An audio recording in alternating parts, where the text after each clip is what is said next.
남비 3세 슈퍼바이저 김종환 집사입니다. 저는 13년 전 금요철야 예배를 통하여 우리 교회에 등록하고 지금까지 신앙생활을 하고 있습니다. 아직도 저는 그 뜨거웠던 금요철야 예배를 잊지 못합니다. 신앙생활을 한 적이 없는 저는 뜨겁게 찬양 부르고 눈물을 흘리는 성도들이 이해되지 않았지만 뭔가 모르는 지금까지 겪어보지 못한 이상한 감정이 들었는데 그게 지금 생각하니 성령님께서 역사하신 것 같습니다. 하나님을 알지 못하는 제가 우리 교회를 만나서 양육을 받고 일반 상식으로 이해가 되지 않는 많은 크고 작은 기도응답을 직접적으로 체험하면서 하나님의 살아계심을 자연스럽게 알게 되었습니다. 하지만 언제부터인지 말씀을 읽어도 잡생각으로 가득하고 기도를 해도 중언부언하는 저의 모습을 보면서 이러면 안 된다는 생각이 계속 들었습니다. 하지만 한편으로는 회사 생활이 바쁘다는 핑계를 이유로 합리화하고 있었습니다. 자연스럽게 신앙생활은 교회 중심에서 회사 중심으로 향하였고 회사의 업무에 더 많은 시간을 들였습니다. 바쁘다는 핑계로 실가족 모임도 등한시하게 되었습니다. 다행스러운 것은 말씀의 끈을 놓지 않았다는 점입니다. 비록 집중하여 말씀을 읽지는 않았지만 말씀을 읽으면서도 계속 이러면 안 되겠다는 생각이 들었고 주일 예배와 금요철야 예배의 목사님 설교를 통하여서도 이러면 안 되겠다는 생각이 계속 들었습니다. 2024년 새해를 맞이하여 우리 교회에서 전통으로 하는 새해 첫 금식을 하면서 지난 저의 신앙생활을 돌아보았습니다. 처음 교회에 와서 하나님의 살아계심을 느끼고 눈물을 흘리며 하나님의 사랑에 감사하는 그때로 돌아가고 싶었습니다. 그러나 저는 여전히 회사의 바쁜 업무에 살아가고 있었습니다. 어느 날 묵상을 하고 기도하는데 제가 하는 기도와 말씀 읽기가 아무런 의미가 없는 것을 알게 되었습니다. 사실 기도도 잘 되지 않고 여전히 중언부언하고 있었고 말씀을 읽어도 머리로는 회사의 업무를 시작으로 온갖 근심걱정을 했습니다. 큰 사건이나 큰 어려움은 없었으나 작은 여러 가지 문제로 인하여 머리가 아프고 무엇보다 말씀과 기도가 되지 않는 제 모습을 보고 크게 실망하고 정죄하였습니다. 이래서는 안 되겠다는 마음이 강하게 저를 사로잡아서 처음으로 돌아가고자 마음을 먹고 계획을 하나하나 세웠습니다. 회사에 출근하여 성경을 읽고 기도를 하면서 하루의 업무를 시작하기로 했습니다. 그렇게 실천하던 어느 날 마태복음 4장 2절 40일을 밤낮으로 금식하신 후에라는 말씀을 읽는데 제 마음에 금식을 해야 한다는 강한 마음이 들었습니다. 그러나 회사를 다니면서 40일 금식을 할 수 없다는 생각이 들어서 넘겼습니다.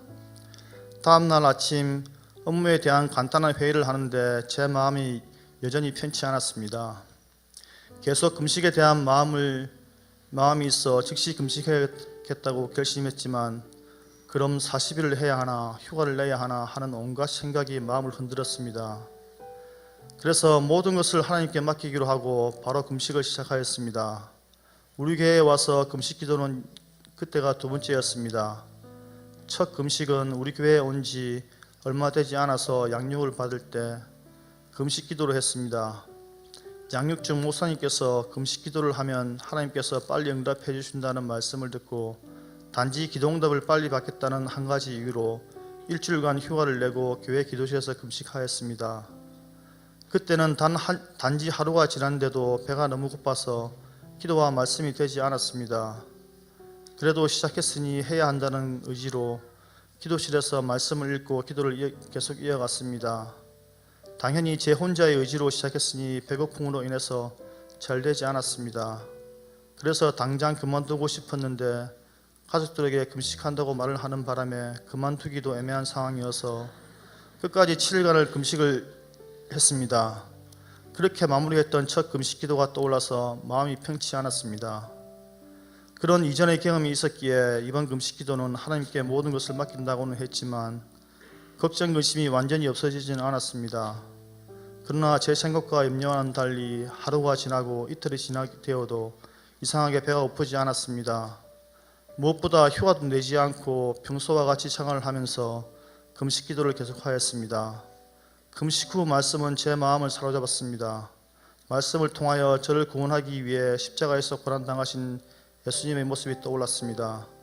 기도하면서 묵상을 하던 중 내가 무엇이기에 하나님께서 그 큰 고통을 당하실까 하는 감동과 함께 주체할 수 없는 눈물이 흘렀습니다. 금식 기도를 하고 시작하고 3일이 지났을 때였습니다. 회사에서 회의를 하는데 허리가 끊어질듯이 아파서 제대로 앉아 있을 수가 없었습니다. 그 고통은 처음 제가 디스크가 터져 흘렀을 때와 같은 고통이었습니다. 순간 허리에 문제가 있나 하는 생각을 했지만 바로 병원에 가야겠다는 생각은 들지 않았습니다. 허리 통증은 있었지만 하던 일을 계속하고 집에 와서 아내와 이야기를 하는 중 금식을 하는데 배는 안 고픈데 허리가 너무 아프다고 하니 아내는 하나님께서 허리를 고쳐주시겠네 하라고 했습니다. 아침에 일어나니 정말 허리가 하나도 아프지 않고 기분이 상쾌했습니다. 할렐루야, 하나님께서 하셨습니다. 그리고 처음에 정한 날짜보다 하나님은 더 일찍 금식을 마무리하게 하심을 허락하셨습니다. 사실 금식을 하면서 특별한 기도 제목이나 긴급한 기도 제목이 있었던 것은 아니었습니다. 다만 아울리치를 인도하시는 목사님과 아울리치 참석자들을 위해서 도구하였고 실과적 모임의 회복을 위하여 기도했을 뿐인데 허리의 치유가 일어나는 역사가 일어났습니다. 이 금식 기도를 통하여 마태복음 6장 33절 너희는 먼저 그의 나라와 그의 의를 구하라 그리하면 이 모든 것을 너희에게 더하시리라는 말씀을 한 번 더 경험하는 역사가 있었습니다. 말씀대로 삶에서 체험할 수 있게 하신 은혜에 감사했습니다. 세상에 속하여 살면서 넘어지기도 하지만 말씀과 기도로 위로해 주시는 스승 되신 우리 목사님께 감사드립니다. 늘 본을 보이시며 달려가시는 목사님 사랑하고 존경합니다. 무엇보다도 저를 우리 교회로 불러주시고 오늘까지 저를 인도하시는 하나님께 감사드립니다. 이 모든 영광을 하나님께 올려드립니다.